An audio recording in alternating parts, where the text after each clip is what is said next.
You are now tuned into the 2-Minute Warning, a live stream community conversation pertaining to social and political issues and how we can collectively resolve them. Powered by the Westside Gazette.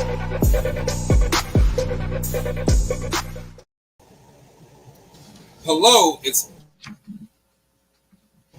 it's August 3rd, and welcome to the 2-Minute Warning. I'm your host, Perry Busby. The 2-Minute Warning is brought to you by the Westside Gazette newspaper, Broward County's oldest African-American family-owned newspaper that continues to bless this community, this tri-county community, Miami-Dade, Broward, and Palm Beach County, with its presence and with its stories.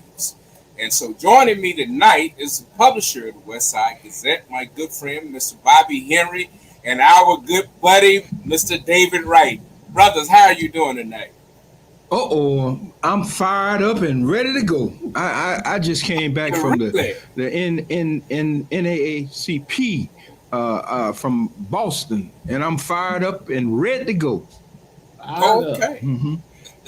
and in saying that, we're getting blacker and better every day, especially in this heat. Right. Yeah. This heat will make you blacker. Not only that, man, this heat make you think about a whole lot of stuff, and there's a whole lot of stuff going on here, and around this country. So we got some stuff to deal with, and we might as well deal with it. There's no need to circumvent or play with it.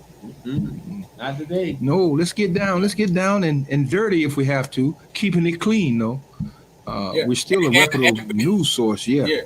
And before we really get in it, just want to welcome our audience and remind those who are listening to please subscribe to the 2-Minute Warning. If you're on YouTube, please press the bell for the subscribe button. If you're on Facebook, I think there's a subscribe button right there. But please continue to support us, not just with your presence, but we know that with these algorithms and everything that takes place in this social media space, that subscriptions help to elevate this platform and elevate what we're doing. And so we appreciate you, and the way that you can help us is by hitting that subscribe button. So, brothers, you say it's a lot we got to dive into. You're not lying. We got a pile of stuff. So where do we start digging in this dung?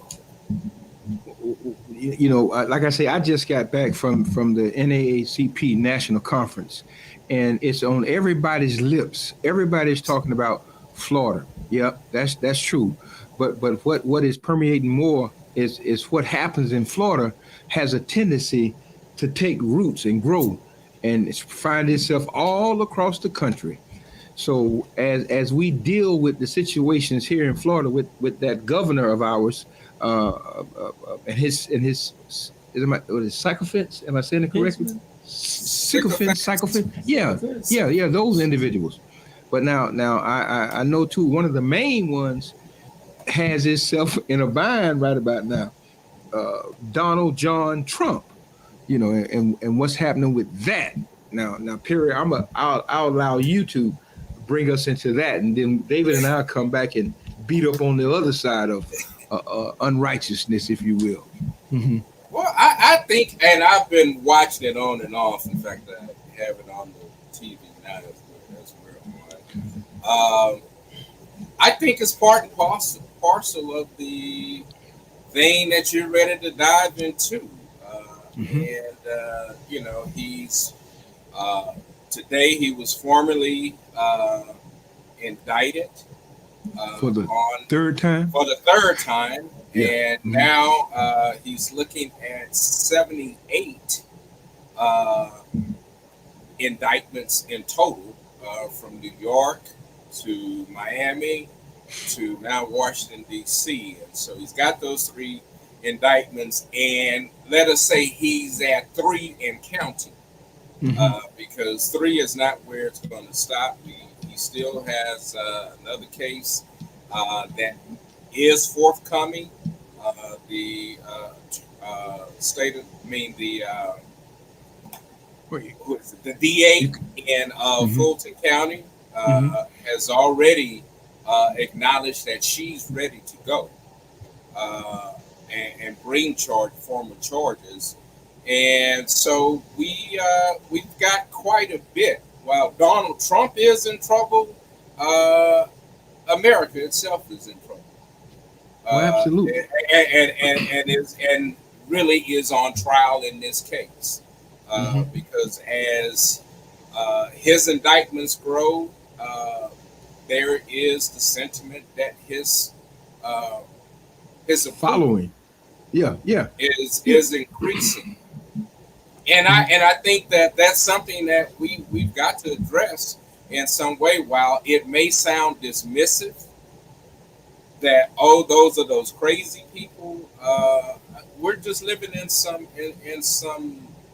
different times. And so to say that someone with 3 indictments can still be a front leader and potential candidate for the presidency and could possibly win the presidency doesn't say something about Donald Trump. It says something about us.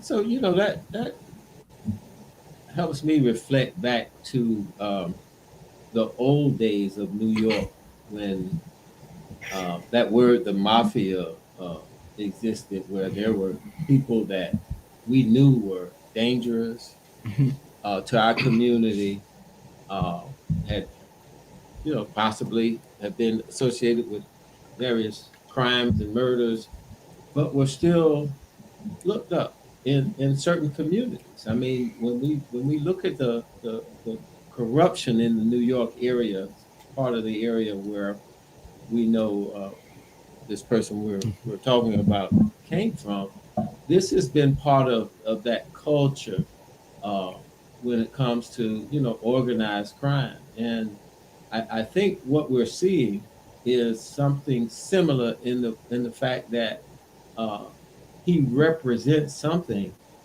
that his following continuously want to see in power, to give them whatever privileges that he's willing to provide them. I think it's a give and take there, and I think folks that are following him aren't going to leave the bandwagon. They don't see any other constituent out there in the Republican Party that can deliver on what Mr. Trump persona has prevailed thus far.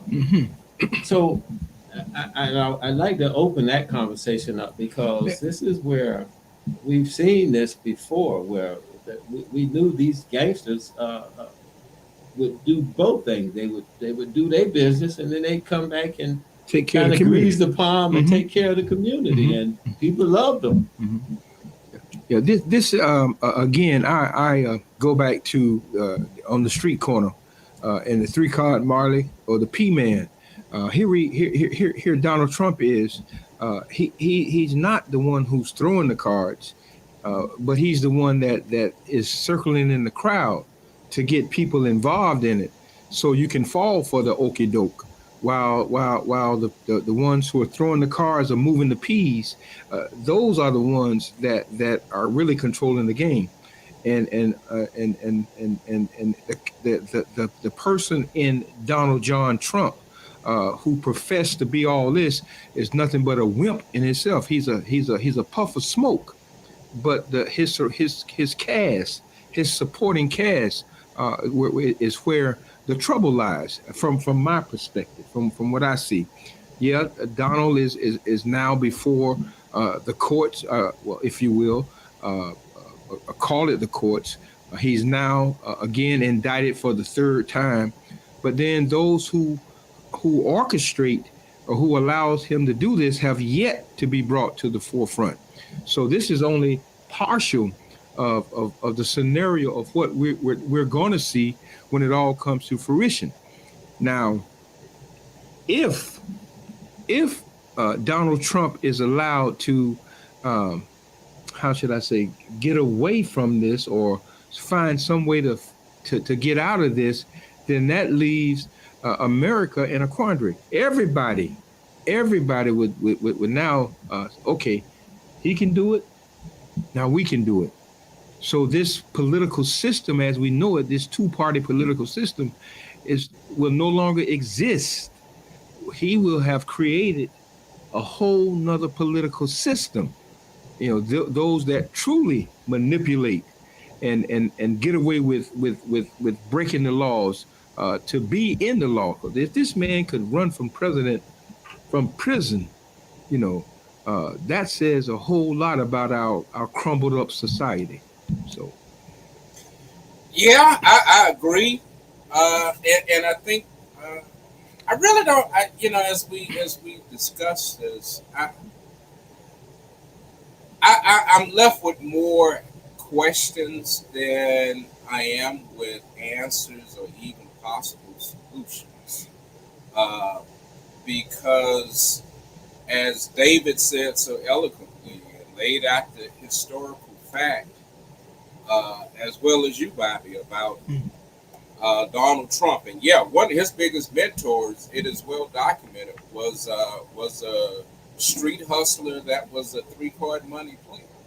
And it is well known that they said Trump just hounded this guy. He wanted to learn the trade, wanted to learn the tricks. And the guy took him under his wings, and let's just say he took whatever training he got and applied it in a different sort of trade. Saying that, I guess I'm left with the question still, not so much around Trump or around our justice system, which teeter-totters between the laws that it says that it supports and finding loopholes within new laws to help and contain power among the elite. But I guess the question for us is not so much as what are we going to do about it, but what are we doing? I mean, all of the conversation about Trump keeps all the air flowing toward him, positively or negatively. He benefits from. We living in a place. No, and I'm saying we living at a time where they're saying the race is very close, and you can say what you want to say about Biden, about his age, about all of this other stuff with Biden, and there are some good reasons, again, and I think Joe has done an admirable job. I think the Democrats have done an admirable job for where we were. Now we have to ask, what are they doing for where we are now? Because it seems as though while Republican nominees are waiting for the courts to sort of contain Trump, I think we as a nation are pretty much in that same boat. We're trying to allow the courts to bring an end to this, when really we can bring an end to this. Mm-hmm. There's no way that race should be that close, or we should even be thinking about a Trump being a nominee. The fact that he is, I think, says something about us. Yeah, Perry, you want to? Okay, Perry. When we look at this thing, how Trump has raised what, over $40 million, some astronomical amount of money that he has raised. So this still points to follow the money. I mean, if that is where the focus, not all of the focus, because again, if he playing three-card Molly, if we're just focusing in on the money as opposed to the positions that have been put in place because of the money, then we'll find ourselves chasing it again. But those people who support this guy, those companies, those billionaires who support this guy are just as much at fault as he is, because they are buying the system. So here we are. We find ourselves not as Trump alluded to, in terms of voting. All I need is how many? So if the vote is being bought by these billionaires or whatever, then where are we? Right. Where are we? We can always go back to that history lesson we learned in Montgomery. Cut them off. I ain't riding that bus. I'm not gonna get on it. And part of that is, like you were saying, Perry, earlier, we cannot just let him suck the air out of the room. So there are two things. Obviously, when you follow a con man who technically right now has all the odds against him, obviously there's a significant amount of Americans that's willing to bet on a long shot. Someone that's been triple indicted. But again, it's to what benefits them. So he's really painted an agenda for America, just as the governor of Florida is trying to, can I say, hold on to his coattail to extremely advance his agenda. But obviously, these are some things that certain Americans want.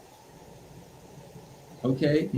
So at all costs, they're like, I don't care if he's in jail. As long as he provides for America what white America wants. I'm glad you said that, because I was about to ask you this one. What white America wants.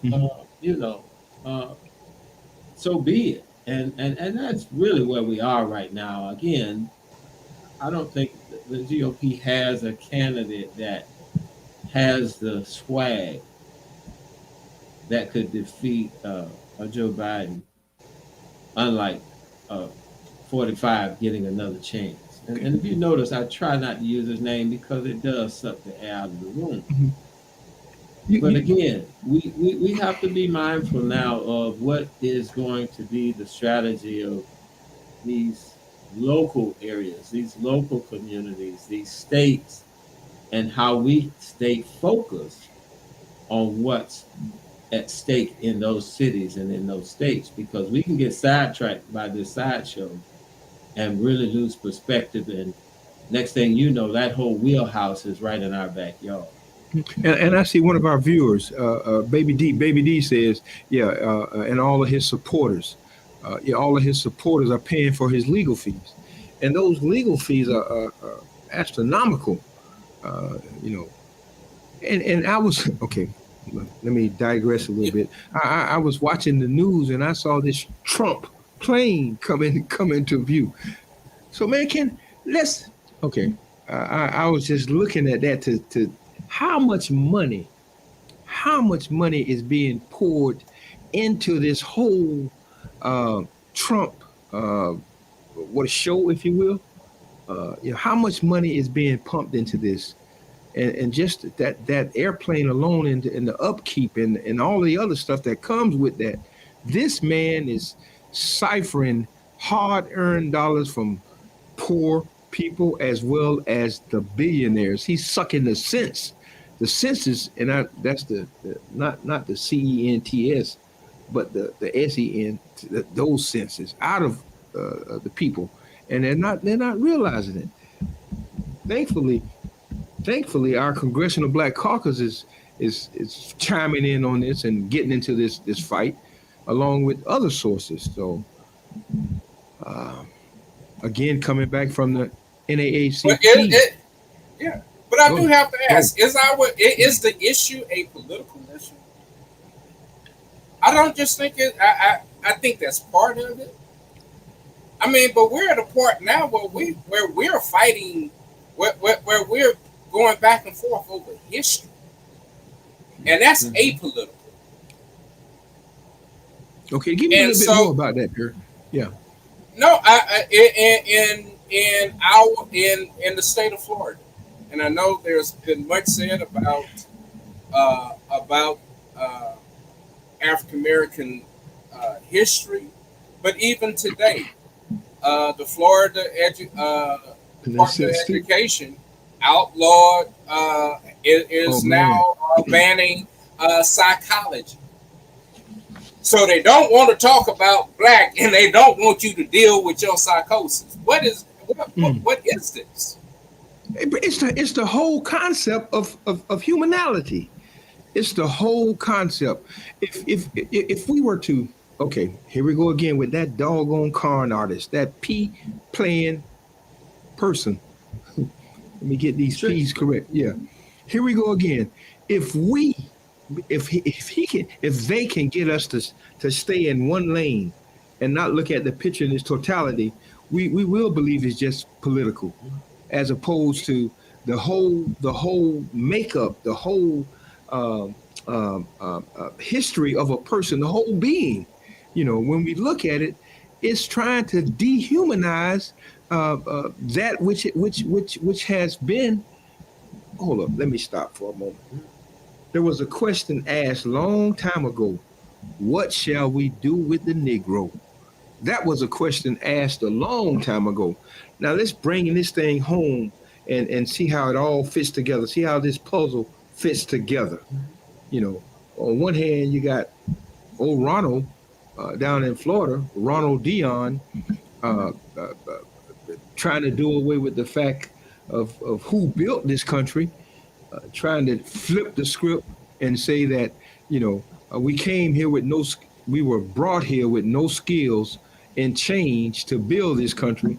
Now it's the fact of what we went through. The enslaved person, because of the slavery, learned the trade. That's a doggone. Now we're the beneficiary. Yeah. Now, so this whole thing is working together. You know, if we deal with the playing political person, we will never get to the true issue of what's happening here. You know, from trying to move us, take us back into a time where we were just considered chattel. Yeah. But I shared with you earlier something that came to me today. It just posed a question: how do we, as African Americans, play in this game of life in this world when the deck is stacked against us and the rules keep changing? As you alluded to, it's like they keep moving the goalposts or keep moving the basket, and making it more and more difficult to achieve, to live in peace, to have any sense of identity. These are some of the things that we have to, in my opinion, spiritually be focused on what our agenda is and how we prepare ourselves to move forward, what our reaction or lack of reaction will be in order to stay focused on the prize. Because again, if they can keep us distracted, confused, and fussing about things that truly have no real relevancy and to what's real, let's stay focused on how we continue to preserve ourselves and elevate ourselves in today's society, regardless of this storm of nonsense that's going on around us. Keeping our eye on the prize. What we determine that prize is, if that prize is for us to be, how do I say this? I don't want to say equal. Well, this should unite us. Yeah. I mean, when someone goes after your legacy, this should unite us. When someone goes after everything that we stand for as a people, this should unite us. If nothing else on this earth has united us here in the America, this should help us to do our research, to educate ourselves on the facts, and stay focused on what has divided us thus far. It's this playbook that they're reinserting right now. Perry, I see Okay, you raised up. Look. Yeah. No, because David said an important word there. He said it should unite us. And again, I have questions. Unite us around what? Because and my point is, going into the 2020 election, we were united. The idea, symbolically, America united around an idea that it didn't want a leader like Trump. Trump lost, but that didn't get rid of our issue. In fact, it began to grow even more. So, and now in the state of Florida, we have these multiple issues. Does that unite us politically? But after a political victory, what do we have? Because that our issues are as I say, it goes beyond the politics. So let me just answer that, Perry. If you're saying we were united politically in the 2020 election, then so be it. However, what we're being attacked on now is more on a historical view of who we are as a people and what our ancestors have gone through. Doesn't necessarily mean that was united in the 2020 election either. So No. I'm saying as a people, I think we can strive and do more when we come together on a plane of just who we are, what we've gone through, the achievements that we've made in this country, and to stand firmly together to push forward, to continue that legacy. Yeah, and to that point, as we're saying, DeSantis has done this. DeSantis is the face for African American history. But we now understand that a lot of that effort was driven by two African American operatives, who DeSantis is free to throw out to the public and say, y'all might be hating on me, but it's them Negroes that said this was okay for them. And you know, white people will take that one black person and let that person speak for all of us. As Malcolm said, they're going to go find that one to discount all of us. So now he's found two.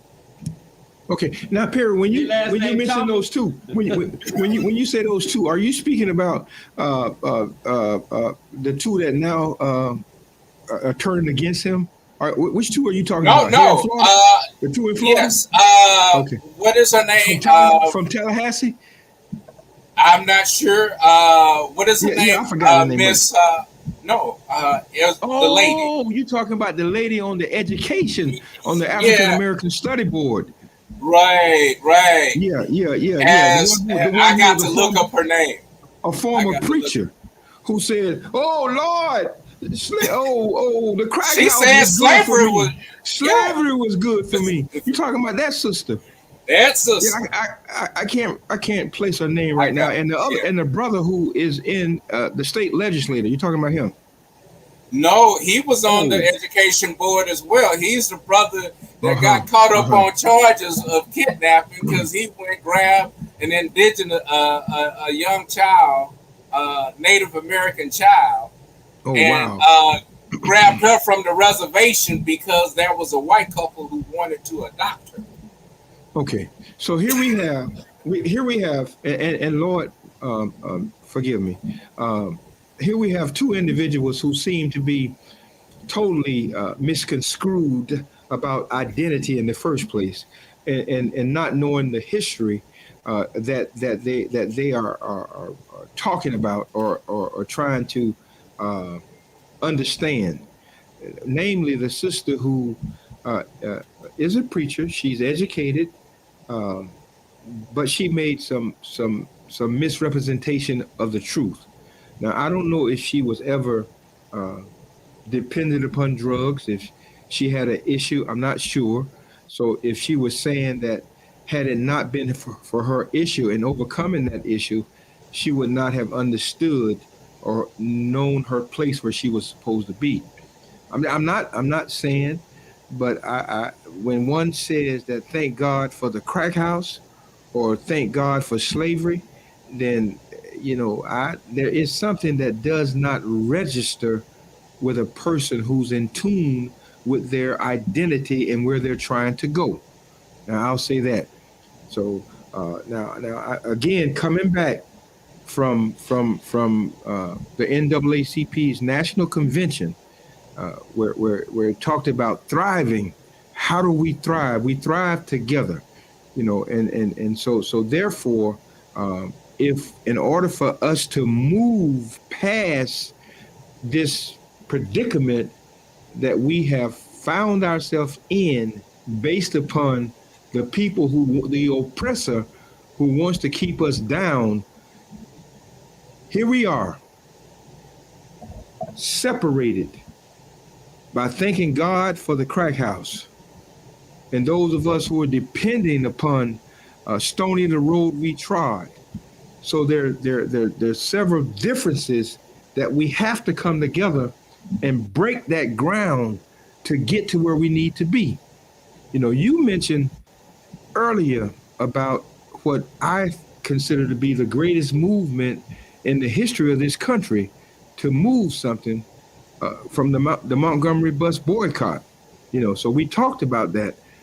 And therefore, in order for us to move from where we are now, we have to hit them being those that want to take us back into the pockets of what they believe to be their stronghold on us. And that's from financial institutions. Everything they're dealing with, I think, is from a financial standpoint, of which enslaved people were brought here in the first place to deal with. That's just my thoughts now. Yeah. And I won't say doctor, Miss Frances Presley Rice is the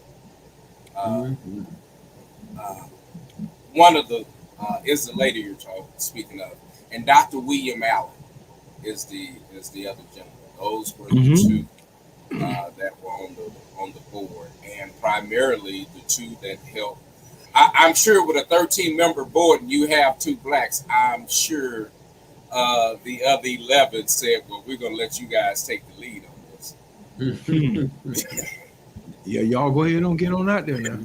Right, yeah, this is African American Studies. That's outside of our purview, and so this is what came out of it.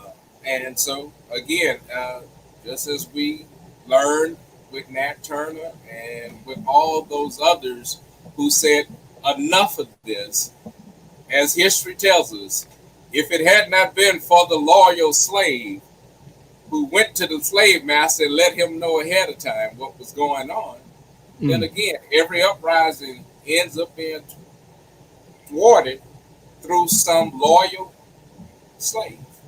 And we still have those loyal slaves among us. We still do. Yeah. But in saying that, Perry, we're right now at the bottom of the hour, and we do have a few comments in the chat, if we can. Mr. Boyd and Ms. Samuels have made some comments here. Mr. Boyd is saying, I guess with his family, he said research and family reparations. It's just my folks from the Henry Boyd was a slave born in Kentucky.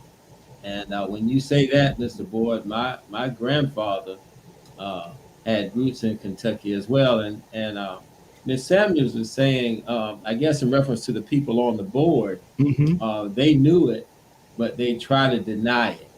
And again, those are those chosen few, as you were saying, Perry, that they want to deny the heritage, they want to deny the truth, and go with the flow, I guess, with the 11 other board members. It's time out. Okay, if we were to talk about solutions, right? If we were to talk about how do we deal with the Ronald DeSantis and the Donald John Trumps and the other sycophants. What's that word? Did I say it right? Sycophants. Yeah, you're that. Those individuals that actually support, like for instance, those big companies. Now, I was reading something today, and it talked about uh, the Orlando Magic and how they gave $50,000 to Ronald DeSantis. They tried to, well, they did say it was after the fact or before the fact, but yet and still, when we have entities like that hire a whole lot of black people, NBA players, So God dog it, let's call it for what it is. If them Negroes on the plantation are allowing the plantation owners to use them for their worth and then support the hangman noose, then they're no different or no better than the ones who are have their foot on our necks. So, all right, don't. But Bobby, that becomes a constant. That becomes a constant refrain, because as soon as we begin to talk about what sort of action we can take, the first thing you hear some blacks say, "Well, they got black folk there. That's going to hurt them." If that becomes the motive for whether or not we do something, I mean, yeah. Where do we go? I mean, black folk were hurt by the bus boycott, but also white families was hurt because white maids couldn't get to work. Mm-hmm. Now, this goes back. That's a good point, and that's a great point, Perry. Here I want to go back to the Magic, though, because in this state, businesses try to make a conscious decision on whether we continue to do what we've been doing in this administration, or should we change? Should we take the Disney approach and fight the power, or should we just succumb to what we've always been doing and get that big tax credit? So a lot of times we're going to see business moves, and until it hurts their bottom line, they'll continue to do business as usual. So again, if we're going to substantiate or just bring out what the Magic did and what their track record has been on that, and call them out, if they continue to support such a regime, then so be it. But I think at this time, I would blow the whistle or throw a flag, and we definitely have to investigate that and let it be known. Hey, these folks continuously have supported this regime, and in spite of all the negativity that's going on now, they continue to. And whether it was budgeted for this year or not. Right. What gets me? Let's go back. When you're talking about psychology, there are certain things that you can't teach. So right now, you are grooming a mind not to be educated, but to be trained, and so you're training this mind. You have now severed the roots from this mind. You severed the roots, and so the roots can't connect to the mind to allow them to understand who they are. You have just whitewashed them to believing that your enslavement was slavery, which caused you to think a certain way. Now your whole mental thought has changed, and now you have passed a law that you can't teach AP psychology. So you are perpetuating this nonsense. This whole ideology that you don't exist. You're nobody. And then you have these big companies that come in with their monies to support this ideology that we put our hard-earned dollars into to support them to keep us down. Now the Jewish people they got it right. I'm not going to depend on the oppressor to teach my children. But yet and still, here we have those same people that you said benefited from slavery. How in the Sam hell can you put benefit and slavery in the same sentence? And I guess that, you know, and I guess that that's again another question. Starting from 1619 project until what 1965, you know, we finally got voting. That was what 346 years or so. I guess the question is, does this generation really know how to fight? Ask that question again. Let me hear that question again. When our ancestors came here, we knew they didn't know this language. They had to learn it in real time. It took them some 346 years. If we start from 1619 to 1965, it took them 346 years to understand the politics and to get involved and to become a tangible part of that. Despite Constitution and all of that, it took them 346 years to learn this place. They learned to fight real time. We talk about their triumphs and their feats, but I have to ask: do we really know how to fight, and do we really know what this damn fight is? And then Perry, that's why they don't want this history to be taught. You got to remember, with every slave revolt, it was recorded. Our oppressors took copious notes on what happened, how it happened, so they could prevent it from happening again. And there were several revolts. So, you know, to say that we just laid down and accepted these benefits.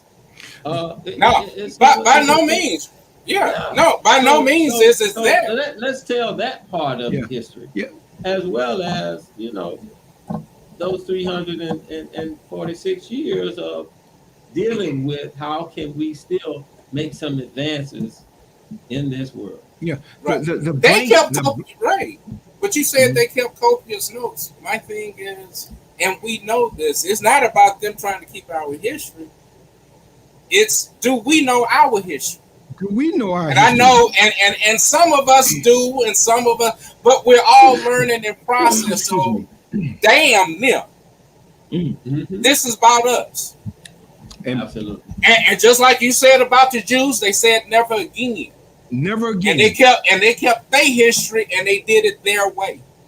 So I ask us, do we really know how to fight? We keep fighting in courts and fighting in other places, and as we should. I'm not saying that we shouldn't, but have we truly understood what this new fight is? You know, and Hester Samuel says it continues to be the miseducation of a Negro. You know, and Carter G. Woodson, a great Omega man, when he wrote that book, and if you get into it a little further, you will find out how he actually dichotomized the miseducation, those who were educated in a certain system, you know, and that came back and perpetuated the wrong that they were educated with, and to the people, and that festered into a situation where we are now. Yes, the miseducation. Even though the Negro was educated, the Negro was miseducated in the educational system that brought it back to us, and it morphed itself to more miseducation, like the roach walking through some poison and taking it back to the nest and killed all the roaches. I'm not equating us with roaches. Yeah. Maybe we have a roach mentality, but I'm not equating us with roaches. So. Well, there were privileges bestowed on some that had education, and it almost created that separatism as to. Wesley must have went to Board Anderson. Yeah, he did. Okay, he must have went to Board Anderson. But again, that separation of classes then came into play with the education and those that were educated to separate themselves, you know, and again, unfortunately, we fell into, as you saying, being better at being racist than racists themselves. You know, I'm just saying, if you teach a black person well on the ills of society, I guarantee you we'll do it better than anyone else. And let's see what Mr. Boyd has to say here on this revolt. Revolt. Y'all remember in school what happened when we saw the sign N-word go home? Yeah, we do. We could actually in Wesley, you know, the transition that we've made. Well, let's stay there for a minute. Though, Wesley with the BA. You know, we were young and energetic and full of testosterone at the time. Yes, sir. We were forced into a situation where we were called out and had no other choice but to respond for 3 solid years. 3 solid years and revolts, as Mr. Boyd said, going on at a certain high school here in Broward County due to racist acts that were impelled upon us. And thank you for cleaning that up. I love the fact that I went through that. God put me in that place to experience that, to make me the person I am today. And it is so important. I used to hear back from some deans of that school that called me a ringleader, but I digress there. But I just want people to know that sometimes we have to just stand for what's right, regardless of the situation, as well as create a healing process to move forward out of that. Because again, some of the proponents that created the turmoil left. They left the school. They started it in 45. Oh yeah. It was the insurrection. He wasn't there. He started something, but he was sitting pretty somewhere else. But David, now you said something, and for those who are watching, if you engage in conversation with young folk, we came through an era that was quite different than we are now, in the sense that the revolting was not as, I don't want to say, but it was violent. No, I can't. Yeah, I can't. It was violent. People did get hurt, you know, and we learned from that, you know. So that eruption, that breaking of the ground, created some fruits to come up that caused us to come together. And now, what was so detrimental during our time, we saw it in the George Floyd incident. Black Lives Matter coming together with all lives to protest. There were black, white, Asian, all kind of folk, LGBT, people across the globe. Everybody came together because of what we went through in the earlier part, to fight and to struggle and to do what was necessary for us to stand up for what we believed in. And now, today, even though we have that communion, that coming together, there's still leaders, so-called leaders, put in place leaders, selfish leaders, who have forgotten what the struggle was all about, and it became more of an ideology of I, as opposed to we. And so Perry, here we are. Yeah. One of our listeners, Kelvin Cowens. Kelvin, I was thinking something, and Kelvin has said it so eloquently. He said it eloquently. Go ahead. Kelvin says, "There's no need to bark every time someone pulls a racist chain. I believe that Black Americans should do what we have been doing since our ancestors got off the boat, which is stand strong on our faith, create opportunities for like-minded individuals, protect and educate our families about true Black history, Yes. Thanks to publications like the Westside Gazette and other black media, whom are unapologetically black, bold, and historically efficient. I know that the world knows that black Americans, and I can't read the rest because that's it. It's not dot. Yeah. Go on. Thank you, Ken. But I was just saying that because as someone wrote, as Wesley put up, and Bobby said the N word, I was just thinking, sometimes we have a tendency to bark at everything that sort of looks like a shiny red object. I think we shared a couple of weeks ago where there was an article where in England we had people apologizing for saying the N word, and they were using Negro, and I'm saying, come on. Not every fight. I mean, not every trope is something that we have to jump on, because I believe, like Kelvin, it diminishes the fight in some degree. Because if you're always arguing, then when that one time comes, everyone thinks that it's just business as usual. And so, are we just looking for something to elevate this? And have we? And I think that again, social media plays a big part in this, because you ask, well, one of those other things. I think social media has really been an accelerant in helping us identify this, because again, if you start looking at stories of, I don't know, some white person beat up this guy, or this white person called the police, you'll begin to see that becomes a constant thing in the threads. All of those stories begin to come in your sphere, and I think that sometimes some of this is being used against us. Excuse me. I believe we have an honorable fight. I just think that sometimes the weapons that we're fighting against and the weapons that we're using are sometimes used against us.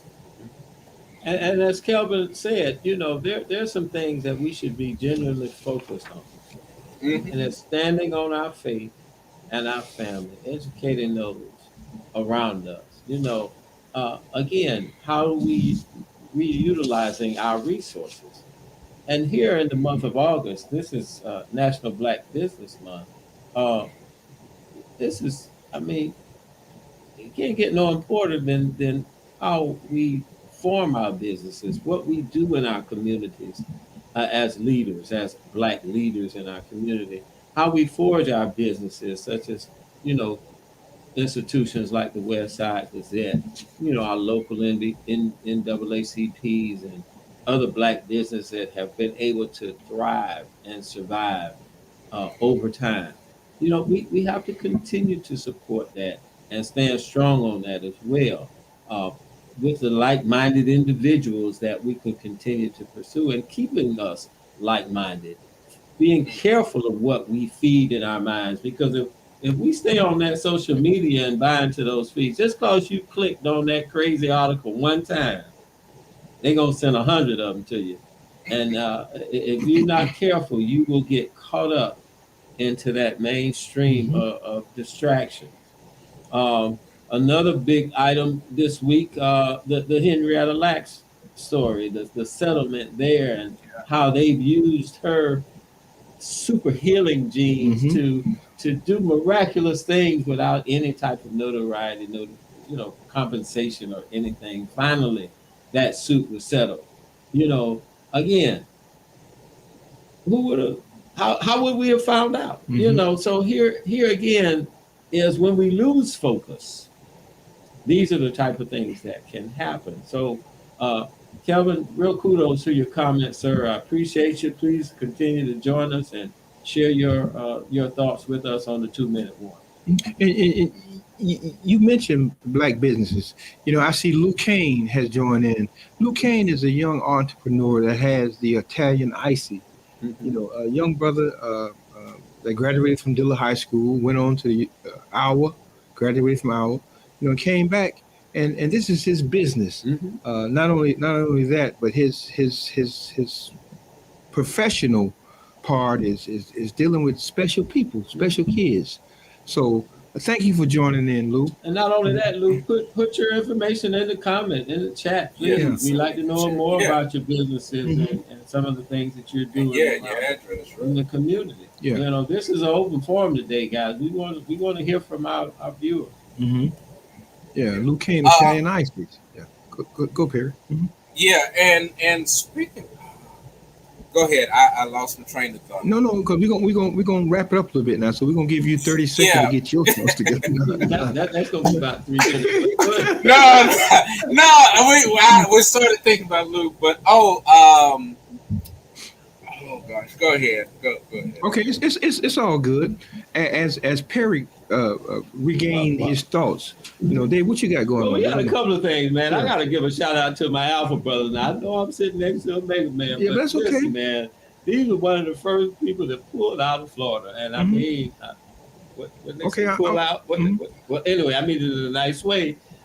They changed their 2025 convention. They say they ain't coming to Orlando under this administration of this governor and some of the things that he's, enforcing here in the state of Florida. So, kudos to all my Alpha brothers out there. Hold it right there. Let me come in on this. Okay. Now, not only have the Alphas pulled out, but 100 black men they pulled out of coming to Broward County. They were supposed to be here. They pulled out. Okay. Not only did the 100 black men. Oh Lord, there was another group that pulled out as well. I can't. It's on the tip of my tongue. But go ahead, Kay. Don't bite to where you at. Man, we got another couple of things going on since you're talking about the Alpha brothers here. Oh, you mentioned since you mentioned the Alpha. What about the AKA? They started a bank.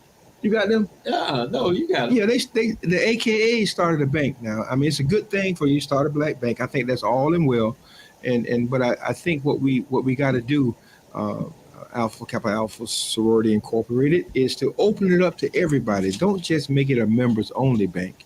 If we're talking about being inclusive, let's be inclusive of everybody. I commend you for starting that bank, but not just for members only. So if you know about banking, yeah, you want to get your credit reference straight first, then you can broaden out there, and then you can create a credit union and all that other stuff and bring all the family members in. But go ahead and get your house in order, my AK sisters, and I know y'all gonna be opening up because y'all want everybody money. Y'all don't just don't just put it to members only. I know.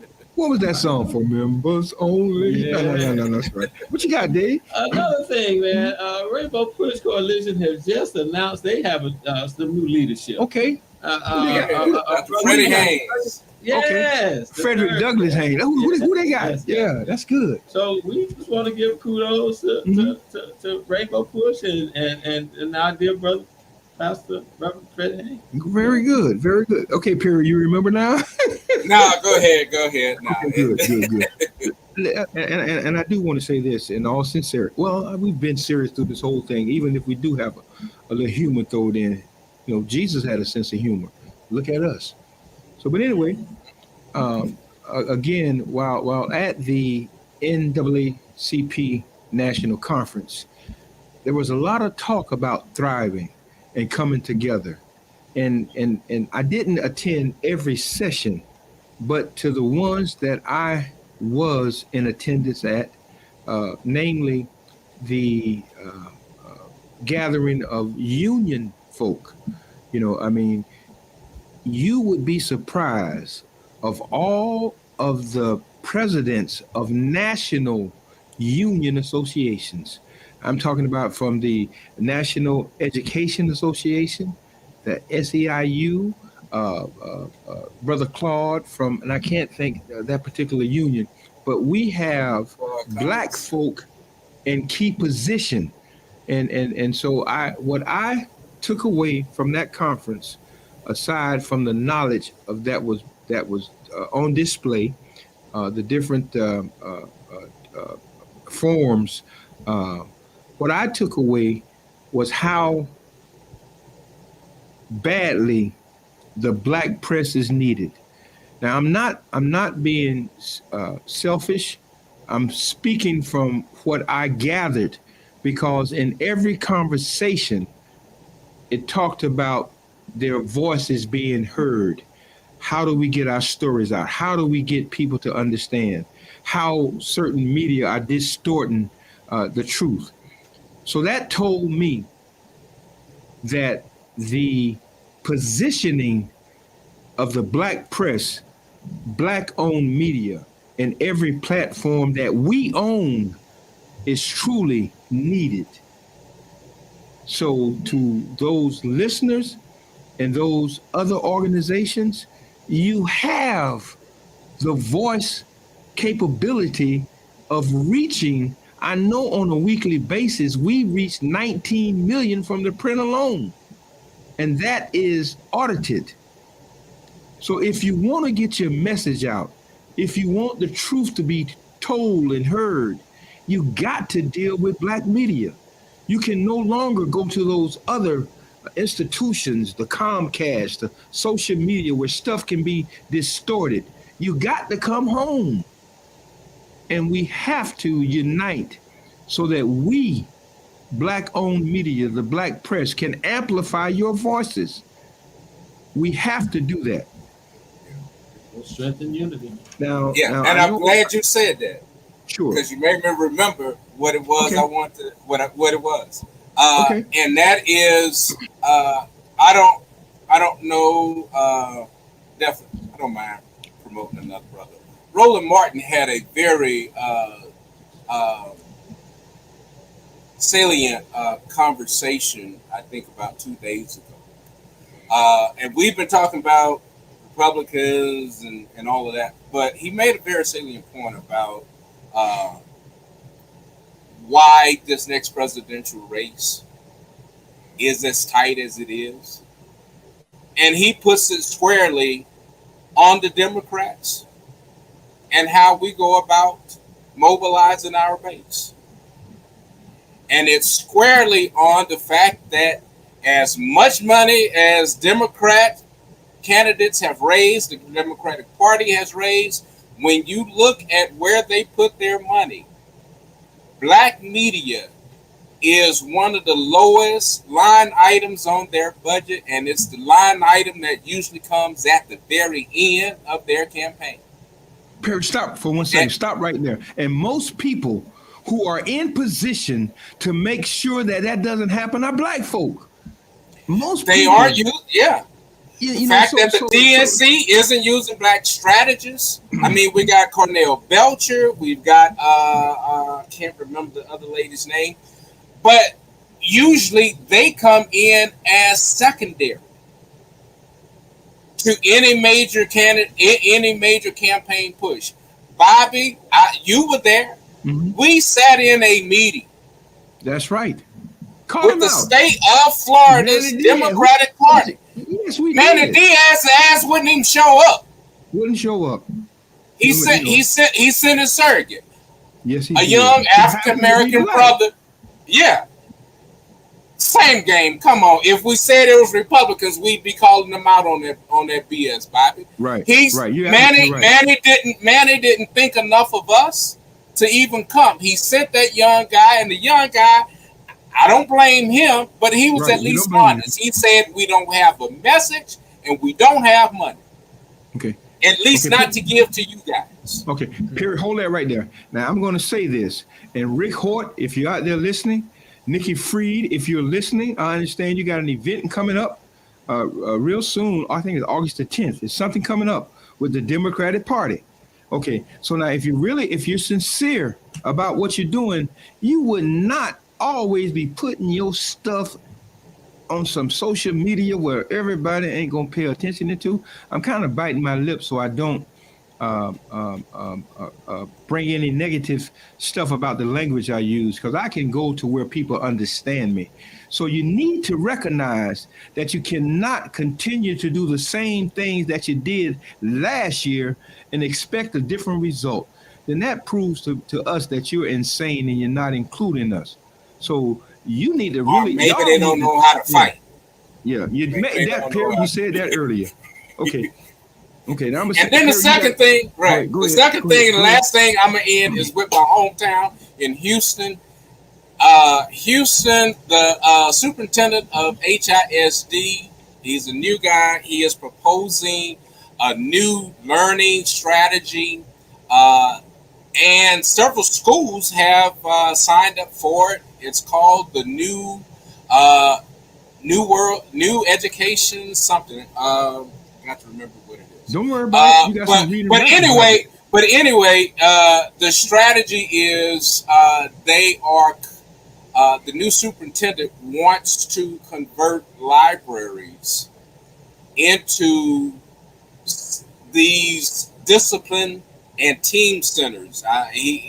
It came out initially as a discipline centers where they would send the kids who were acting up, they would send them in the library sort of as detention to let them continue to sit in the library and watch class off of a monitor. It is essentially, even though they said they aren't closing libraries, they are essentially transforming the library from a useful educational tool into a place where you're really babysitting kids. And one of the things that has come out about this, and sometimes the truth hurts. I heard a guy say, well, they didn't think about doing this in the cafeteria because the cafeteria is used. They didn't think about doing this in the football, in the locker rooms because the locker rooms are used. They went to the libraries because the libraries are the least used facility. So I can understand the anger, but what does that say about us? I remember in second grade learning the damn Dewey Decimal System.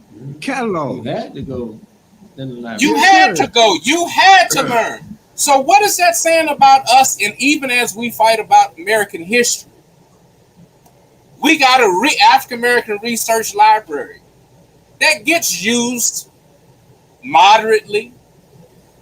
But we got blacks in Broward who really don't give a damn about that research library. Mm-hmm. Let's just be honest. Some of this is on us.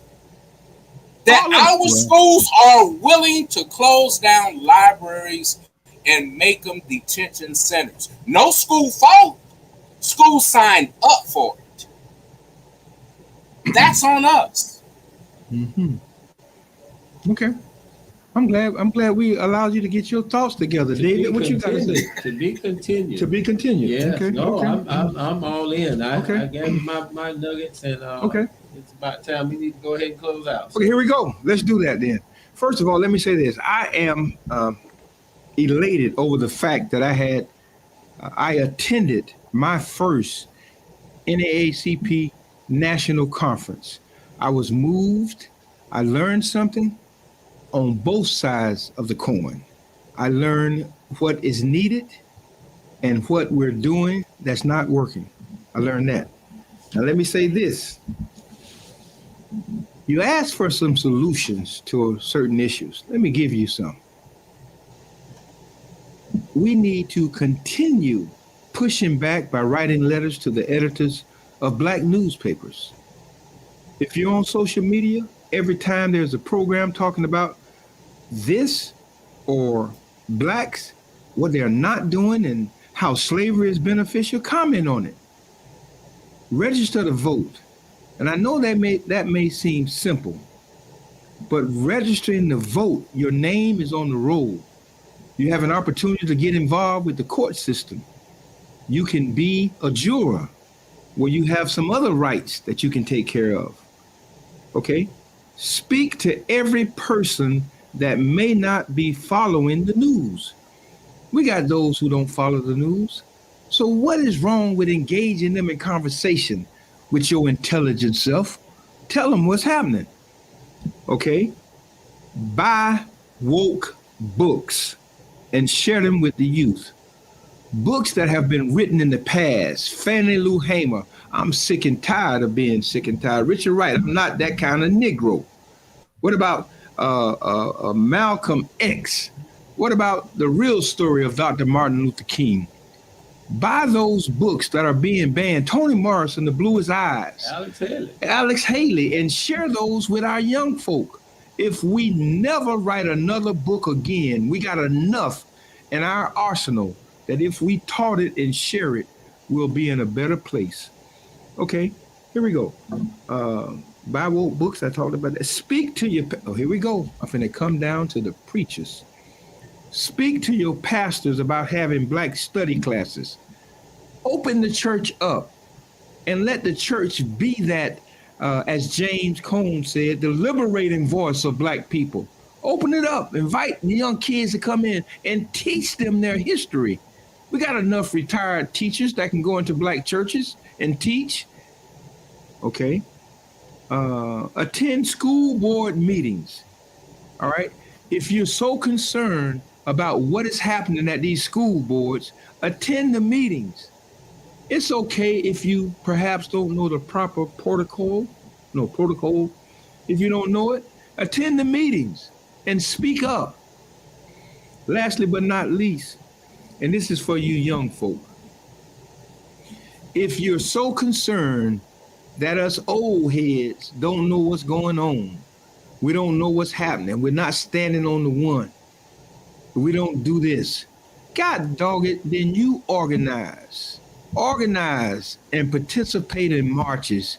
Get out there, because it was the young folk who caused the old folks to get out and show you how it was done. So let's work together with those simple things. God bless you all. Anna Henry, I see you. And we're still working to do some stuff on the other end. Good night. And come back next week, because we got some more of this to happen. God bless you all. Good night.